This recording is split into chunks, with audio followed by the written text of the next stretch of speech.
We return now to our top story. Pro-Palestinian protesters blocked the Pride Parade route yesterday evening, cutting short the celebration. Today, the group reiterated their demands, which include calling on Pride Toronto to cut ties with any organizations linked to Israel. CTV's Beth McDonnell has been following the story and joins us live now with more. Beth. Rahim, more than 270 groups took part in yesterday's Pride Parade. Dozens of these groups didn't finish, leaving the queer community divided. This is pro-Palestinian protesters shutting down Canada's largest Pride Parade in Toronto. The disruption causing organizers to cancel the march through the streets about an hour early and forcing 67 groups in the parade to stop without finishing the route. There is no pride in genocide. Gary Kinsman is a founding member of Toronto's Gay and Lesbian Committee in 1981 and recently resigned from Pride Toronto. He says the decision to protest was after a meeting was requested with Pride Toronto to discuss demands from Queers for Palestine, which included the organization divesting from corporations it says have ties with Israel.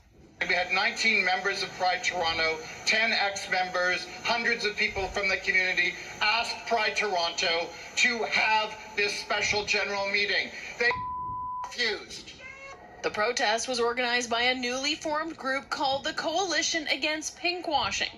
They say they're disappointed the parade was cut short, but they were forced to interfere to highlight and educate people about the number of Palestinians dying in the nearly 9-month-long running conflict.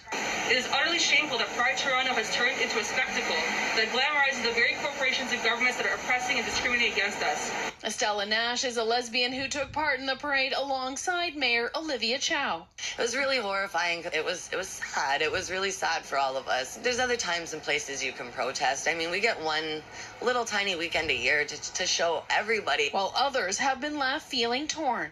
It is disappointing to see something that everyone's looking forward to the whole year be interrupted.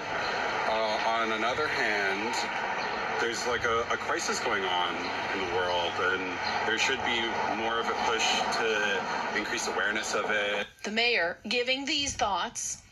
It's really up to Pride Toronto to make a decision, and I don't want to judge. It was not an easy decision, but I strongly believe it was the right decision. Pride Toronto's executive director says that decision made for the safety of everyone.